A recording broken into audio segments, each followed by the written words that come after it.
وحشی نے رسول کا ہاتھ پکڑ لیا، وحشی نے رحمت عالم صلی اللہ علیہ وسلم کا ہاتھ پکڑ لیا، کہنے لگا اللہ کے محبوب آج کے بعد مجھے اپنے رضاکاروں میں شمار کیجئے، وعدہ کرتا ہوں شرک تو نہیں کروں گا اللہ سے، شرک نہیں کروں گا اللہ کے ساتھ کسی بندے کو، آج کے بعد زندگی کا ایک ایک سانس اللہ کی عبادت میں اور آپ کی اطاعت میں گزاروں گا۔ رحمت عالم صلی اللہ علیہ وسلم نے بازو پھیلا لیے، وحشی کو سینے سے لگا لیا، فرمایا ابن حرب میں تجھے مبارک دیتا ہوں، آج تیری جہنم جنت سے بدل گئی، بس ایک مہربانی کرنا، ذرا میرے سامنے کم آیا کرنا، اس لیے کہ جب تجھے دیکھوں گا تو احد کے میدان میں حمزہ کی لاش کے ٹکڑے یاد آ کر مجھے بے قرار کر جائیں گے۔ وحشی کے سینے میں اتر گئی یہ بات، وجدان میں اتر گئی یہ بات، راتوں کو اٹھ کر روتا تھا، آنسو کی لڑیاں پروتا تھا، اور رب العالمین کے حضور التجائیں کرتا تھا، او محمد کے معبود، او سب کی سننے والے، میرے ہاتھوں سے تیرا نامور دوست مارا گیا تھا جس کی مظلومیت نے تیرے محبوب کو اشکبار کر دیا۔ سید الشہداء حمزہ حمزہ، سید الشہداء حمزہ حمزہ،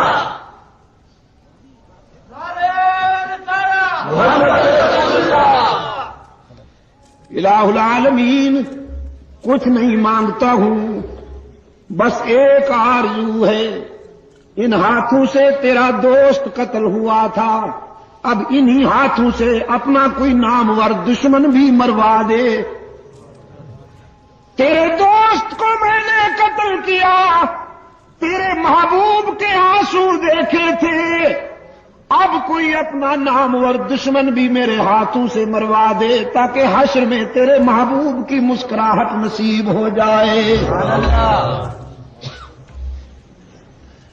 وہ بڑا رحیم و کریم ہے۔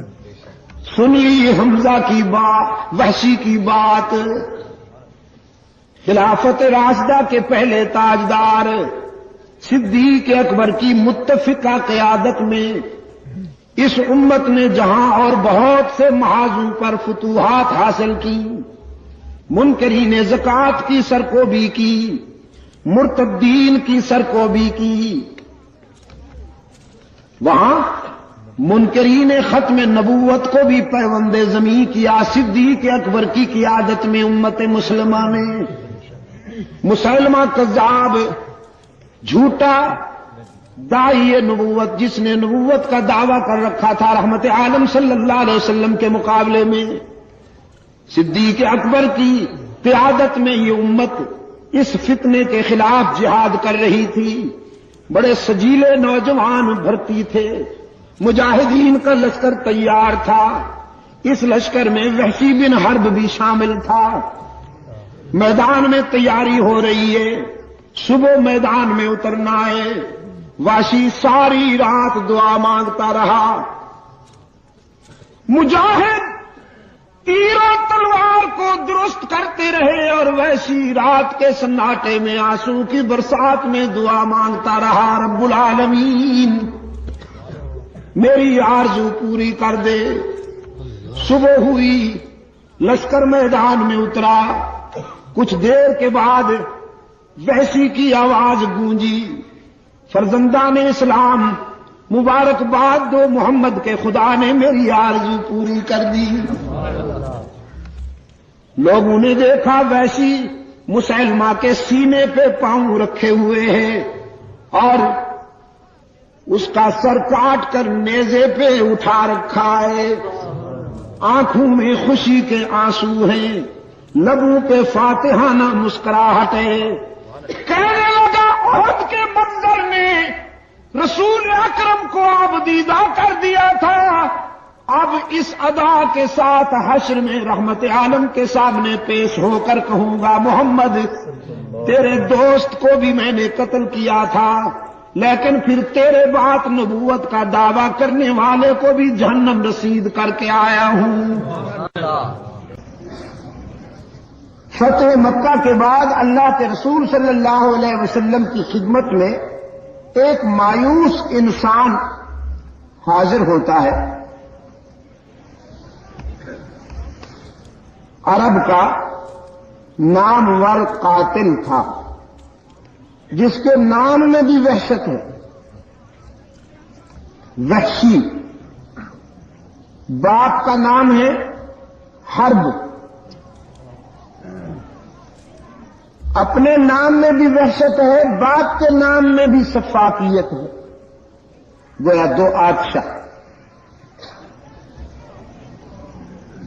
کرائے کا قاتل تھا۔ بڑے لوگ اپنے دشمنوں کو راستے سے ہٹانے کے لیے وحشی سے دھماکے کروایا کرتے تھے۔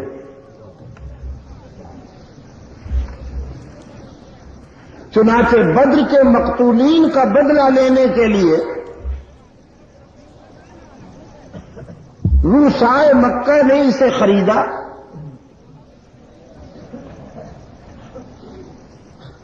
اور اسے پابند کیا کہ تم اسلام کا ایک بازو شمشیر افغن توڑ ڈالو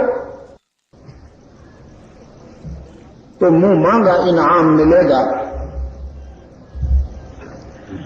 چنانچہ حضرت حمزہ رضی اللہ تعالی عنہ غزوہ احد میں اسی وحشی کے ہاتھوں سے شہید ہوئے،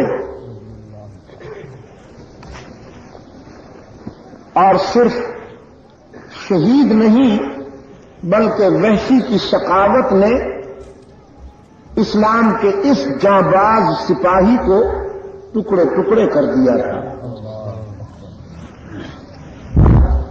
رسول اکرم صلی اللہ علیہ وسلم جب حضرت حمزہ رضی اللہ تعالی عنہ کی ریزہ ریزہ لاش پر آئے تو اشکبار ہوئے، رقت اور دل سوزی کے ساتھ اللہ سے دعا کی کہ الہ العالمین اب تو راضی ہو جا کہ تیرے دین کی سربلندی کے لیے میرے چچا کا یہ حال ہو گیا ہے۔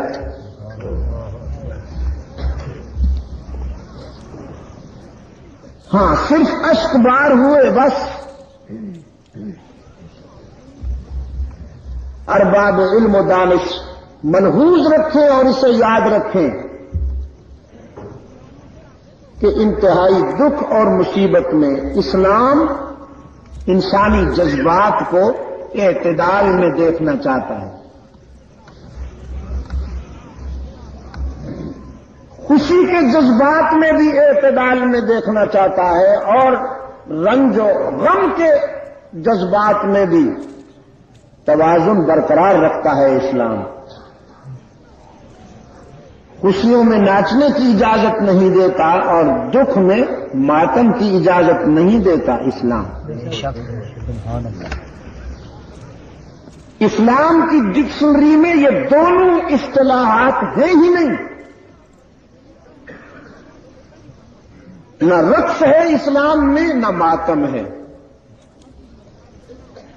دور جہالت میں یہ تھے۔ اسلام کی سد طلوع ہونے سے پہلے دور جہالت میں بسنے والا انسان خوشیوں میں ناچتا تھا اور دکھوں میں سر پیٹتا تھا، ماتم کرتا تھا۔ لیکن جب اسلام کی سد صادق طلوع ہوئی تو ڈکشنری چینج ہو گئی، رقص کی جگہ شکر آ گیا اور ماتم کی جگہ صبر آ گیا۔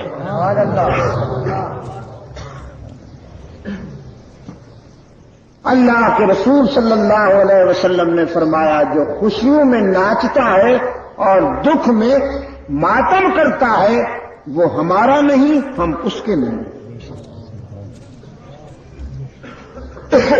یہ اثر تھا تعلیمات مصطفی کا کہ وہ معاشرہ جو اسلام کا مثالی معاشرہ ہے، فرزندان اسلام ان دونوں جذباتی کیفیات میں اعتدال کا دامن نہیں چھوڑتے تھے۔ انہی سید الشہداء حضرت حمزہ رضی اللہ تعالی عنہ کی ہمشیرہ جو رسول اللہ صلی اللہ علیہ وسلم کی پھوپھی ہے سیدہ صفیہ رضی اللہ تعالی عنہا اپنے بھائی کا آخری دیدار کرنے کے لیے حاضر ہوتی ہے۔ اپنے بیٹے کو بارگاہ رسالت میں بھیجا حضرت زبیر رضی اللہ تعالی عنہ کو کہ جاؤ تم اللہ کے رسول صلی اللہ علیہ وسلم سے پوچھ کر آؤ، ایک بہن اپنے شہید بھائی کا دیدار کرنے کے لیے آئی ہے، اگر اجازت ہو تو حاضر ہو جاؤ۔ اللہ کے رسول صلی اللہ علیہ وسلم نے حضرت حمزہ کی لاش کے ٹکڑے دیکھے، فرمایا کوئی بہن اپنے بھائی کو اس حالت میں دیکھ کر کہاں صبر کر سکتی ہے، اندیشہ ہے کہ صفیہ صبر کا دامن چھوڑ نہ بیٹھے، اس لیے جا کے کہہ دو صفیہ سے کہ صبر کرو۔ بیٹے نے رسول اکرم صلی اللہ علیہ وسلم کی بات اپنی ماں تک پہنچائی۔ حضرت صفیہ رضی اللہ تعالی عنہ فرمانے لگی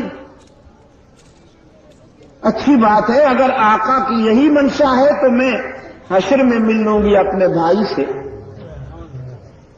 لیکن ایک مرتبہ پھر چلے جاؤ اور اپنے آقا کو اور میرے قائد کو یہ بات پہنچاؤ کہ صفیہ اپنے بھائی کے لاش پر ماتم کرنے کے لیے نہیں آ رہی، میں تو اپنے بھائی کے انجام پر فخر کرنے کے لیے آ رہی ہوں۔ بھائی بڑی عزیز سے ہوتے ہیں محمد، لیکن تیری شریعت سے زیادہ عزیز تو ہمیں کوئی چیز نہیں۔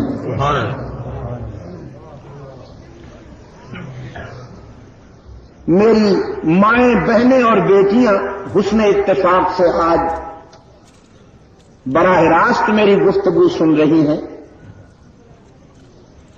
آپ ذرا ذرا سی دلچسپیوں میں شریعت کا بارڈر کراس کر جاتی ہیں، اور آپ کا خیال یہ ہے کہ شرعی اصولوں کی پابندی کرنا تو اہل تقوی کا کام ہے، لیکن میری مائیں بہنیں اور بیٹیاں سن لیں کہ آپ کے حلقے میں بعض عورتوں نے اتنی ترقی کی ہے کہ ان کی عظمت کو مرد بھی رشک کی نگاہ سے دیکھتے ہیں۔ عائشہ صدیقہ کائنات میں سب سے پہلے ایک عورت کو یہ اعزاز اور فخر نصیب ہوا کہ اس نے اسلام کے موقف پر ایمان کا اعلان کیا، سیدہ خدیجۃ الکبریٰ رضی اللہ تعالی عنہا۔ پھر یہ اعزاز بھی عورت کو نصیب ہوا کہ اسلام کی سچائی پر سب سے پہلے جان کا نذرانہ پیش کیا، حضرت سمیہ رضی اللہ تعالی عنہا۔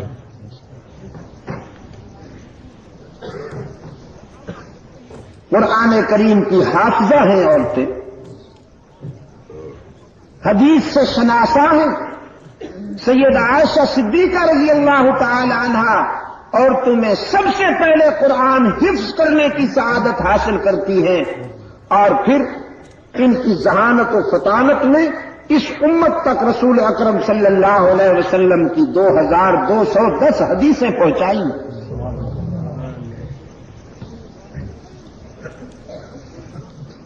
میرے عزیز دوست، اللہ کے رسول صلی اللہ علیہ وسلم نے جب یہ بات سنی تو اجازت دے دی کہ اچھی بات ہے صفیہ کو آنے لو۔ آسمان یہ منظر دیکھ رہا تھا، اللہ کے فرشتوں نے بڑے التفات سے یہ منظر دیکھا، کہ بھائی کی ریزہ ریزہ لاش پر ایک بہن آ رہی ہے لیکن تعلیمات مصطفی سے متاثر ہے، وہ اس کے جذبات پابند ہیں رسول اللہ صلی اللہ علیہ وسلم کی شریعت کے۔ بھائی کے لاش کے قریب آئی، لاش کے ٹکڑے دیکھ کر انا للہ و انا الیہ راجعون پڑھا، اور پھر بیٹھ کر رسول اکرم صلی اللہ علیہ وسلم کے چہرے کی طرف فاتحانہ نگاہوں سے دیکھ کر کہنے لگی، ایسے کئی بھائی بھی ریزہ ریزہ ہو جائیں، اللہ کا محبوب جو سلامت ہے سودا مہنگا نہیں ہے۔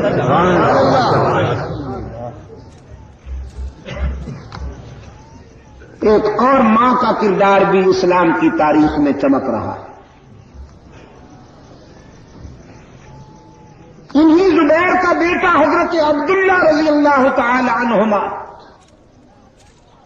ایک جابر حکمران کے سامنے کلمہ حق بلند کرنے کی پاداش میں تختہ دار پر لٹکائے گئے،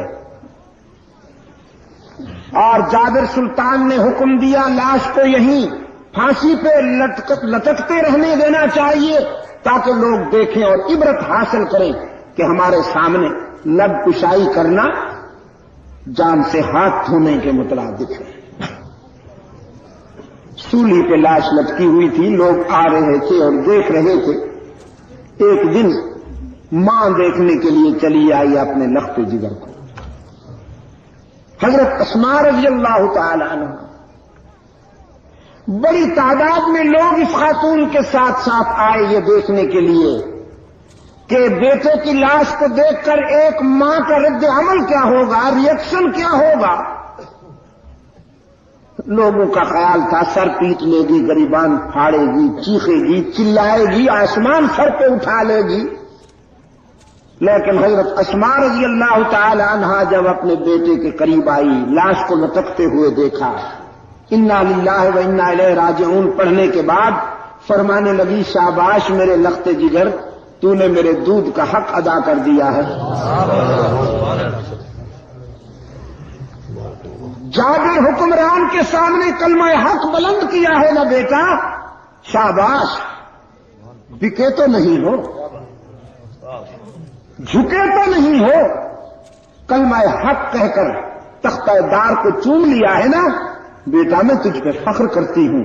پھر لوگوں کی طرف دیکھ کر فرمانے لگی، مجھے مبارکباد دو، میرا بیٹا کتنا اچھا خطیب ہے، تختہ دار پہ بھی آزادی کا خطبہ دے رہا ہے کہ چڑھ جائے کٹ کے سر تیرا نیزے کی نوک پر، لیکن تو ظالموں کی اطاعت نہ کر قبول۔ اسلام میں ماتم حرام ہے دوستو، صبر کا حکم ہے، ماتم کا نہیں، شکر کا حکم ہے، رقص کا نہیں۔ تو میں عرض یہ کر رہا تھا، اللہ کے رسول صلی اللہ علیہ وسلم کی آنکھیں آنسوں سے بھر آئیں حضرت حمزہ رضی اللہ تعالی عنہ کی مظلومیت کو دیکھ کر۔ چنانچہ یہی وحشی فتح مکہ کے بعد جو قاتل ہے حمزہ کا، شرمندہ ہو کر احساس ندامت سے اللہ کے رسول صلی اللہ علیہ وسلم کی خدمت میں حاضر ہوا اور کہنے لگا، اگر میں اسلام قبول کر لوں تو کیا میرے جرائم معاف ہو سکتے ہیں؟ میری خطائیں معاف ہو سکتی ہیں؟ اللہ کے رسول صلی اللہ علیہ وسلم نے فرمایا، ہاں، اگر تم اسلام قبول کرنے کے بعد ایک جرم نہ کرو، ایک جرم سے باز رہو، تو میں تمہیں یقین دلاتا ہوں کہ تیری جہنم جنت سے بدل جائے گی۔ ایک جرم کسی حالت میں معاف نہیں ہوتا، اور وہ جرم قرآن کے لہجے میں اللہ کے رسول صلی اللہ علیہ وسلم نے بتلا دیا۔ فرمایا، ان اللہ لا یغفر ان یشرک بہ ویغفر ما دون ذلک لمن یشاء۔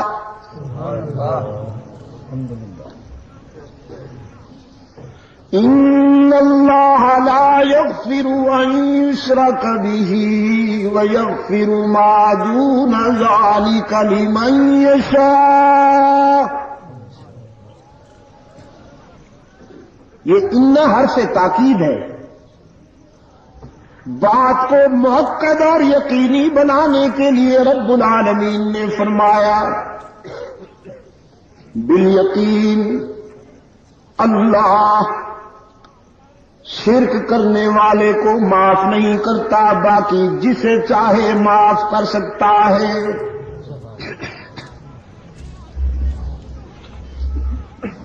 شرک کرنے والے کو معاف نہیں کیا جاتا. کیوں؟ اس لیے کہ شرک صرف گناہ نہیں، غداری ہے. میں نے رات بھی کہا تھا خطائیں معاف ہو سکتی ہیں لیکن غداریاں معاف نہیں ہو سکتی. خاتون کھانا دیر سے بنائے معاف ہو سکتا ہے، کھانے میں نمک مرچ زیادہ ڈل جائے معاف ہو سکتا ہے، استری کرتے ہوئے کپڑے جلا ڈالے معاف ہو سکتا ہے، واٹر سیٹ توڑ ڈالے، ٹی سیٹ توڑ ڈالے معاف ہو سکتا ہے کہ نہیں؟ آہستہ سے کہتے ہو اللہ کے بندے. آپ کے بچوں کی خادمہ ہے، سارا دن کچن میں جلتی رہتی ہے، ماں باپ کا گھر چھوڑ کر خاوند کے گھر آ بیٹھی ہے، اللہ سے دعا کرتی ہے یہیں سے جنازہ اٹھے. اب ذرا نمک مرچ زیادہ پڑ جائے یا کھانا دیر سے بنے یا کوئی برتن ٹوٹ جائے معاف کرنے کو جی نہیں چاہتا آپ کا؟ آہستہ سے کہتے ہو معاف ہو سکتی ہیں یہ باتیں کہ نہیں؟ ہو سکتی کیا ہے، ہوتی رہتی ہیں. روزمرہ زندگی میں یہ ٹوٹ پھوٹ ہوتی رہتی ہے اور معافی ہوتی رہتی ہے. لیکن اگر کوئی بد نصیب خاتون اپنے شوہر کے بستر پر کسی اور کو برداشت کر لے اور وہ اور بھی کوئی غیر نہ ہو، دشمن نہ ہو، شوہر کا دوست ہو، شوہر کا پیارا ہو، اگر اس کو اپنے بستر پہ برداشت کر لے یہ بھی معاف ہو سکتا ہے. یہ بڑی اونچی آواز سے کہتے ہو اور جم کے کہتے ہو. یہ اس لیے معاف نہیں ہو سکتا کہ یہ خطا نہیں غداری ہے. اور میں نے رات بھی کہا تھا غداریاں معاف نہیں ہوا کرتی، غداروں کو تو غدار معاف کر دے لیکن وفادار کبھی غداروں کو معاف نہیں کیا.